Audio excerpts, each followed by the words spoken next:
अब नेक्स्ट है बच्चों हमारे पास किरचॉफ्स लॉ, जो कि एकदम इंपॉर्टेंट है, एक क्वेश्चन तो समझिए इससे आएगा ही आएगा। किरचॉफ्स लॉ में दो लॉ है, सबसे पहले पढ़ते हैं केसीएल, किरचॉफ्स करंट लॉ, या इसे फिर जंक्शन लॉ भी बोलते हैं।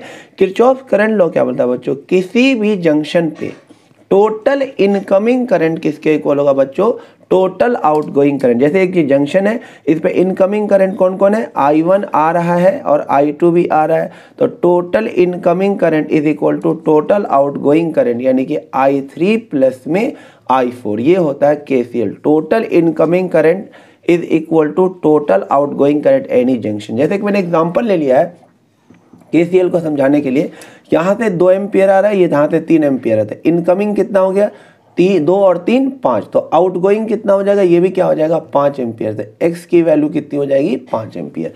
अब इस जंक्शन में बात करें, ये 5 एम्पियर आ रहा है और जा कौन रहा है 1 एम्पियर और y एम्पियर, तो ये 5 एम्पियर इधर गया 1 एम्पियर, तो इधर कितना आ जाएगा 4 एम्पियर आ जाएगा।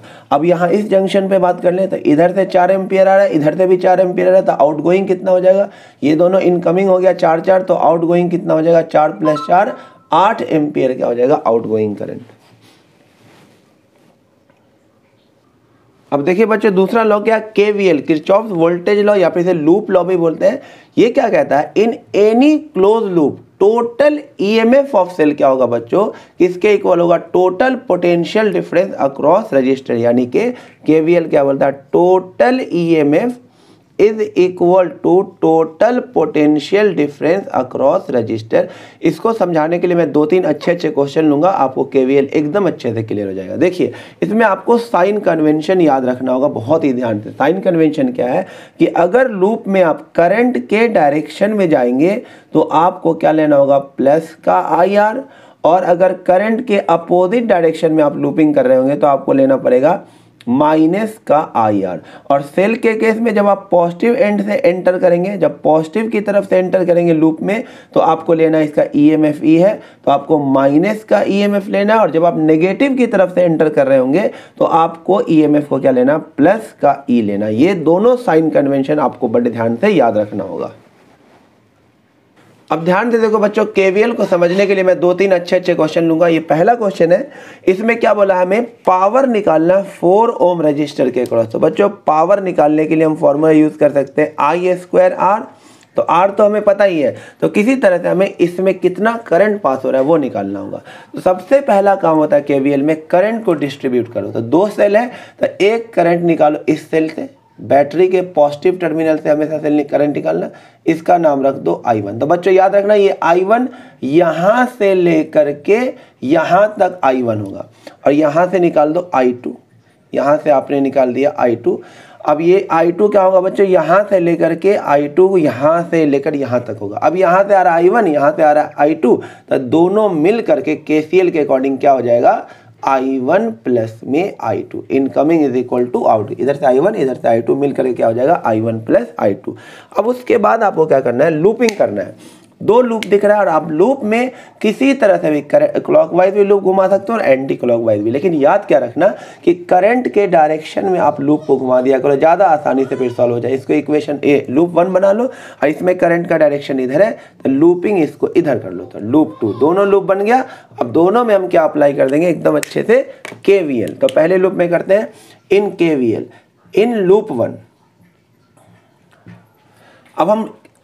अब हम क्या करेंगे, दोनों लूप में केवीएल अप्लाई कर लेते हैं। तो देखिए इन लूप 1 केवीएल अप्लाई करते हैं, total EMF is equal to total IR। तो आप इस लूप 1 में देखिए एक ही सेल है, और वो भी सेल के हम पॉजिटिव नेगेटिव टर्मिनल से एंटर कर रहे हैं। देखिए नेगेटिव टर्मिनल से, तो EMF को क्या लेंगे 12, EMF एक ही है तो आप इधर से हट जाइए, हो गया इधर EMF का काम हो गया। अब आते हैं IR यानी कि रेजिस्टेंस देखिए कितना है, एक रेजिस्टेंस यहाँ पर है, एक रेजिस्टेंस यहाँ पे। आप गौर से देखिए करंट का डायरेक्शन भी यही है, गौर से देखिए, और लूपिंग का भी डायरेक्शन यही है। तो करंट और लूपिंग अगर सेम डायरेक्शन में रहा तो आपको प्लस का IR लेना है। तो प्लस का I क्या है I1, और R क्या हो गया 2, तो प्लस का 2 I1 हो जाएगा। फिर उसके बाद देखिए यहाँ गौर से इस रजिस्टर में भी आप देखिए लूपिंग इधर ही हो रही है और करंट का डायरेक्शन भी इधर ही है, तो यहाँ भी क्या हो जाएगा IR प्लस हो जाएगा। तो प्लस का I की जगह पे क्या लिखेंगे I1 प्लस में I2, और R की जगह क्या लिखेंगे 4। तो एक इक्वेशन यहाँ से बन जाएगा 6I1 प्लस में 4I2, और इज इक्वल टू 12, 2 कॉमन ले लेते हैं तो ये हो जाएगा 3i1 प्लस में 2i2 इज इक्वल टू 6। ये हो गया इक्वेशन नंबर 1। अब हम सेकेंड लूप में, लूप 2 में क्या कर लेते हैं, in loop 1 in loop 2 total EMF यानी केवीएल लगा देते हैं, total EMF is equal to total IR। अब इस लूप में भी एक ही सेल है, वो भी हम नेगेटिव की तरफ से एंटर कर रहे हैं, तो नेगेटिव की तरफ से जब एंटर करेंगे तो हमें लेना प्लस का ईएमएफ, तो प्लस का ईएमएफ हो गया 6। और IR इस लूप में एक ही IR है, देखिए ये वाला बस है, रेजिस्टेंस एक ही है तो एक ही IR होगा। वो भी हम लूप भी इधर जा रहा है, करंट का भी डायरेक्शन इधर ही, तो प्लस का लेंगे I1 प्लस में I2 इंटू में 4, रेजिस्टेंस 4 है तो यहाँ से क्या आ जाएगा 4i1 प्लस में 4i2 is equal to 6। 2 common ले लेते हैं, 2i1 प्लस में 2i2 is equal to 3, equation number 2। अब गौर से देखिए, सीधे सीधे इसमें से इसको माइनस कर देते हैं, तो फर्स्ट इक्वेशन में से जब हम सेकेंड को माइनस करेंगे 3i1 माइनस 2i1 क्या बचेगा, i1 बचेगा, ये इससे माइनस करेंगे कट जाएगा, 6 माइनस 3 कितना आ जाएगा 3 एम्पियर। तो i1 की वैल्यू तो क्या आ गई 3 एम्पियर। अब इसमें पुट कर देते हैं i1 को, तो 3 2 जा 6 अब प्लस में 2i2 इज इक्वल टू 3, तो 2i2 की वैल्यू आ गई बच्चों कितना माइनस का 3, तो i2 कितना हो जाएगा -3/2 एम्पियर। माइनस आए तो आपको घबराना नहीं है, माइनस का मतलब ये हुआ कि जो आपने करंट का डायरेक्शन अज्यूम किया ना इधर, ये इधर नहीं होगा बल्कि इसके अपोजिट होगा, तो उससे आपको बिल्कुल भी घबराना नहीं है। i1 आ गया, i2 आ गया, तो हमें तो क्या निकालना है, हमें निकालना पावर इन 4 ओम, तो इसका करंट निकालो, तो पावर इन 4 ओम निकालने के लिए करंट इन 4 ओम निकालना पड़ेगा, यानी कि i1 प्लस में i2 यानी 3 माइनस का 3/2 कितना हो जाएगा 3/2 एम्पियर। यानी पता चल गया कि 4 ओम रजिस्टर में कितना करंट पास हो रहा है 3/4 एम्पियर। तो पावर क्या हो जाएगा 3/2 का स्क्वायर, 3/2 का स्क्वायर इंटू में इसका रजिस्टेंस 4, तो आंसर क्या आ जाएगा 9/4 इंटू 4 कट जाएगा, आ जाएगा 9 वॉट आएगा आंसर। यानी इस रजिस्टर में कितना पावर होगा 9 वॉट का। अब देखिए बच्चों, किरचॉफ्स लॉ को और अच्छे समझने के लिए मैंने एक और बढ़िया सा क्वेश्चन ले लिया है। इस क्वेश्चन में हमें क्या बोला है, जब बीई ब्रांच में कोई करंट ना हो तो आपको एडी के अक्रॉस पोटेंशियल डिफरेंस निकालना है, VAD निकालना। तो देखो बच्चों, इस क्वेश्चन को आप 3 मेथड से मैं आपको सिखाता हूँ करने का। सबसे इजीएस्ट मेथड, इसमें आपको कुछ नहीं करना पड़ेगा, सेकंड में 2 सेकंड में आंसर आएगा, वो है मेथड नंबर 1। आपको ये वाला और ये वाला A और D के अक्रॉस पोटेंशियल डिफरेंस निकालना है। तो सबसे आसान तरीका, आप रास्ता बीच वाला ले लो ऐसे करके, इसके लिए आपको कोई करंट निकालने की जरूरत नहीं पड़ेगी। अगर आपने इस रास्ते को चूज किया जो मैंने ये लिखा है, तो अब आप क्या करो, AD के अक्रॉस KVL लगा दो।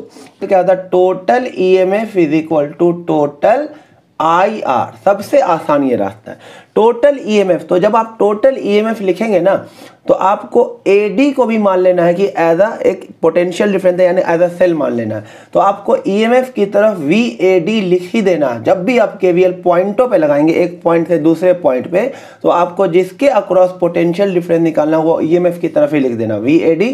और उसके बाद देखते हैं सेल A से D। चलो, तो A से D जब जा रहे हो तो सेल के पॉजिटिव टर्मिनल से एंटर कर रहे हो, तो आपको क्या लेना है, एंटर कर रहे हो तो आपको प्लस का 6 ना लेके क्या लेना है, माइनस का 6 लेना। फिर आप इधर चलिए, अब फिर से आप प्लस की तरफ से एंटर कर रहे हो, तो A से D जा रहे हैं ना, तो प्लस की तरफ से एंटर कर रहे हैं, तो यहाँ पे क्या लेना आपको माइनस का 3। ये हो गया सेल का काम, इतना ही सेल है इस AD के across, is equal to IR।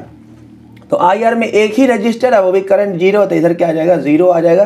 तो देखो सबसे हलवा तरीके से आ गया, कितना वोल्ट आ गया 9 वोल्ट आपका आंसर आ जाएगा AD के अक्रॉस पोटेंशियल डिफरेंस। यही पूछा गया था, 3 नंबर का क्वेश्चन था, इतना इजी।